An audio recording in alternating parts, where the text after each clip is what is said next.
Hello guys. तो आज हम लोग बात करते हैं एंटी डिफेक्शन एक्ट के बारे में। ये बहुत इंपॉर्टेंट एक्ट है और हर पॉलिटिकल साइंस के स्टूडेंट या देश के सिविलियन को जानना बहुत जरूरी है कि ये एंटी डिफेक्शन एक्ट क्या कहता है।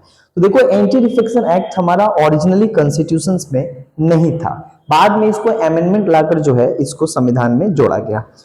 बाद में 52nd अमेंडमेंट एक्ट 1985 में जो है लाया गया। जब देश के प्रधानमंत्री राजीव गांधी थे तो उनके टाइम पे जो है इस अमेंडमेंट को लाया गया और इस अमेंडमेंट एक्ट के तहत क्या किया गया, कॉन्स्टिट्यूशन के 10th शेड्यूल में क्या किया गया, ये प्रोविजन जोड़ा गया कि एंटी डिफेक्शन एक्ट के अकॉर्डिंग वो कौन कौन सा ग्राउंड है जहां पे एमपी और एमएलए जो है डिस्क्वालिफाइड कर दिए जाएंगे अगर वो कोई पॉलिटिकल स्विफ्ट करने का काम करते हैं या पॉलिटिकल डिफेक्शन करने का काम करते हैं, तो उनके ऊपर ये एंटी डिफेक्शन एक्ट लगेगा। अब बात आता है कि एंटी डिफेक्शन एक्ट इस अमेंडमेंट एक्ट के द्वारा 10th शेड्यूल में क्या किया गया, ऐड कर दिया गया।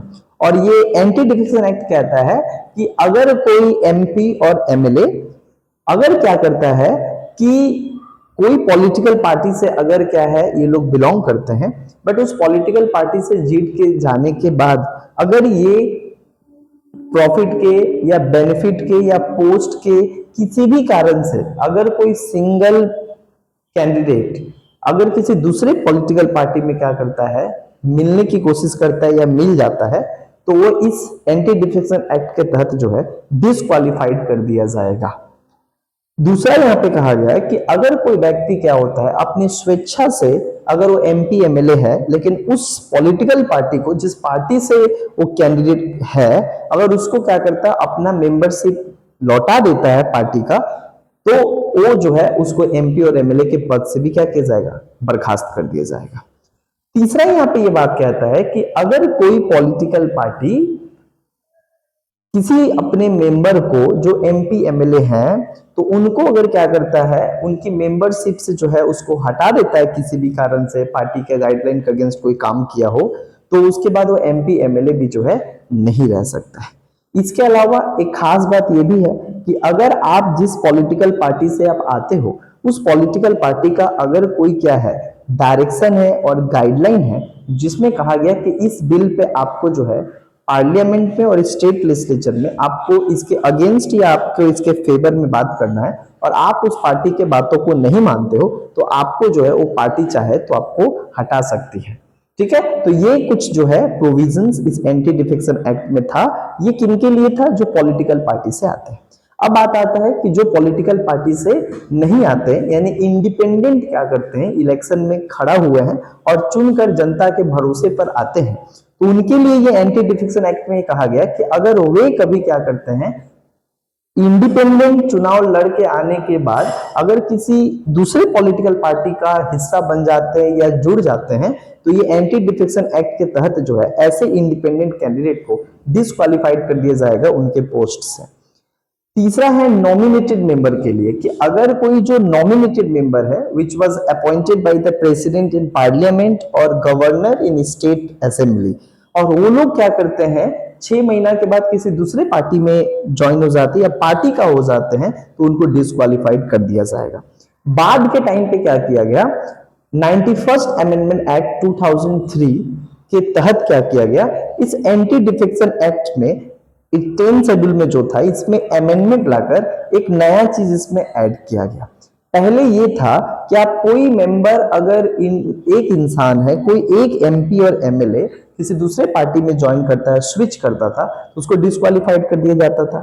लेकिन इस पहले के एक्ट में 52nd अमेंडमेंट एक्ट के एक्ट में ये एक एक्सेप्शन था कि अगर 1/3 मेंबर किसी पॉलिटिकल पार्टी का किसी दूसरे पॉलिटिकल पार्टी में अगर ज्वाइन हो जाता है तो डिस्क्वालिफाइड नहीं होगा इस एक्ट के तहत। ये इस पहले वाले एक्ट का एक्सेप्शन था, तो इसका बहुत सारा इस्तेमाल किया जाता था और इस्तेमाल करके जो है ruling political party opposition political party के पार्टियों को तोड़ने और डरा धमका कर पोस्ट के लालच में उनको अपने तरफ कर लेती थी। तो ये सारा अन्याय है। इलेक्शन वो अपने पार्टी से जीत कर आए और आप रूलिंग पार्टी उनको पोस्ट का लालच देके या किसी भी तरीके से आप उनके पार्टी को पूरा 1/3 मेंबर को तोड़ के लाते हो और आप अपना मेंबर अपना मेजोरिटी बढ़ा लेते हो। तो ये तो भाई सारा जनता के साथ विश्वासघात है। डेमोक्रेसी का तिरस्कार है, और तीसरा क्या है, पोस्ट के लालच में एक व्यक्ति किस तरीके से बदल सकता है, ये भी जो है हेल्दी डेमोक्रेसी के लिए और रिप्रेजेंटेटिव डेमोक्रेसी के लिए सही नहीं है। यही कारण है कि इस एक्सेप्शंस के कारण जो है बहुत ज्यादा जो है डिफेक्शन देखने को मिल रहा था। हर पार्टी दूसरे पार्टी को तोड़ने की कोशिश कर रही थी, तो ये चीज सही भी नहीं है। यही कारण है कि बाद के टाइम पे 91st अमेंडमेंट एक्ट 2003 के टाइम पे, जिस टाइम पे अटल बिहारी वाजपेयी प्राइम मिनिस्टर थे, तो एक अमेंडमेंट लाया गया और इस अमेंडमेंट करके इसमें ये जो एक्सेप्शन है, इस एक्सेप्शन को खत्म करके इसमें 3 चीजें जोड़ी हुई। पहले चीज जोड़ी गई कि 1/3 खत्म कर दिया गया, अगर कोई 1/3 भी लाता है तब भी वो डिस्क्वालीफाइड हो जाएगा मेंबर से। अब यहाँ पे जोड़ा क्या, 2/3, अगर आप जो है 2/3 अगर कोई पॉलिटिकल पार्टी किसी दूसरे पॉलिटिकल पार्टी में स्विच करती है तो आप एंटी डिफेक्शन एक्ट के तहत डिस्क्वालीफाइड नहीं होगे, बट 1/3 के से आओगे तो पुराने में ये एक्सेप्शन था, लेकिन यहाँ पे डिस्क्वालीफाइड हो जाओगे। ये चेंजेस। दूसरा चेंजेस यहाँ पे कहा गया कि कौन डिसाइड करेगा कि कोई डिस्क्वालीफाइड है या डिस्क्वालीफाइड नहीं है। ये चार्जेस डिसाइड करने का पावर अगर वो पार्लियामेंट का सदस्य है तो स्पीकर के पास है, अगर लोकसभा का है, और अगर राज्यसभा का है तो चेयरमैन के पास है, और अगर वो स्टेट लेजिस्लेचर का है तो स्टेट लेजिस्लेचर के स्पीकर के पास ये पावर है डिसाइड करने का कि वो डिस्क्वालीफाइड है या डिस्क्वालीफाइड नहीं है। उनका डिसीजन फाइनल डिसीजन है इस चीजों में। लेकिन अगर कोई कैंडिडेट को, तीसरा बात, कि अगर कोई कैंडिडेट को ऐसा लगता है कि नहीं मेरे साथ अन्याय हुआ है, ठीक नहीं हुआ है, ये गलत तरीके से मेरे को साजिश करके जो है मेरे मेंबरशिप को खत्म करने की कोशिश किया जा रहा है, तो आपको 1993 में सुप्रीम कोर्ट कहता है कि इनमें स्पीकर का जो डिसीजन है वो फाइनल नहीं है। अगर कोई कैंडिडेट को आपत्ति है तो सुप्रीम कोर्ट और हाई कोर्ट में इसका जुडिशियल रिव्यू करवा सकता है स्पीकर और चेयरमैन के डिसीजन का।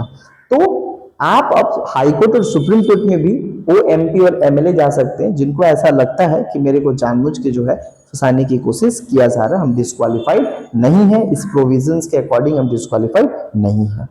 तो ये आपको कैसा लगा मेरे को कमेंट में जरूर बताइएगा। और आज के टाइम पे आप लोग देख ही रहे हो कि राघव चड्ढा 2/3 अपने तो जुड़ा नहीं, क्योंकि जानता है इंडिविजुअली अगर हम किसी पार्टी में जाते हैं तो हम डिस्क्वालीफाइड हो जाएंगे, जो था वो भी नहीं बचेगा, उस पार्टी से भी बदनाम हो जाएंगे, मेरा खुद का पोस्ट चला जाएगा और उस पार्टी में भी नहीं जा पाएंगे, है ना। इसीलिए वो 2/3 मेंबर को लाकर क्या करते हैं, बीजेपी में ज्वाइन करते हैं, समझ में आया, इसलिए वो डिस्क्वालीफाइड नहीं हुआ। और दूसरा एग्जांपल टीएमसी का 2026 में वेस्ट बंगाल में सरकार बना, तब से उसका 29 एमपी था, जिसमें से 20 एमपी माना जा रहा है कि वो डिफेक्ट हो गए हैं और वो पॉलिटिकल पार्टी एनडीए का साथ दे रहे हैं। तो यहाँ पे भी 2/3 मेजोरिटी हो गया। यही कारण है कि उनकी मेंबरशिप भी बची हुई है और वो बीजेपी में आसानी से ज्वाइन हो जाएंगे, अंडरस्टैंड। बट ये चीज आज 1/3 से 2/3 रखा गया ताकि ज्यादा स्विच ना हो, लेकिन करने वाले तो कर ही देते हैं, पोस्ट के लालच में, डर भय, किसी भी तरीके के लालच में। बट क्या आपको लगता है ये सही है? आप एक पार्टी का कैंडिडेट से खड़े हुए, बाद में वो पार्टी को आप छोड़ के दूसरे पार्टी में ज्वाइन हो जा रहे हो, तो भैया क्रेडिट कहीं ना कहीं तो इसी पार्टी का है ना। तो आप क्या सोचते हो इनके ऊपर, आप अपना राय भी जो है साझा कीजिएगा। और इसके साथ ही साथ फर्स्ट सेमेस्टर का पॉलिटिकल साइंस का कैलकाटा यूनिवर्सिटी का जो बैच है वो स्टार्ट हो चुका है। तो जितने भी रिजरा, श्रीरामपुर, कोन्नगर, जितने भी कैलकाटा यूनिवर्सिटी के स्टूडेंट हैं जो अभी अभी इनरोल किए हैं और एक बेहतर पॉलिटिकल साइंस, हिस्ट्री और सारे पेपर का ट्यूशन ढूंढना चाहते हैं, तो आप मेरे को जल्दी से जल्दी कांटेक्ट कर सकते हो, क्योंकि बैच ऑलरेडी चलना स्टार्ट हो गया है। बहुत बहुत धन्यवाद, थैंक यू।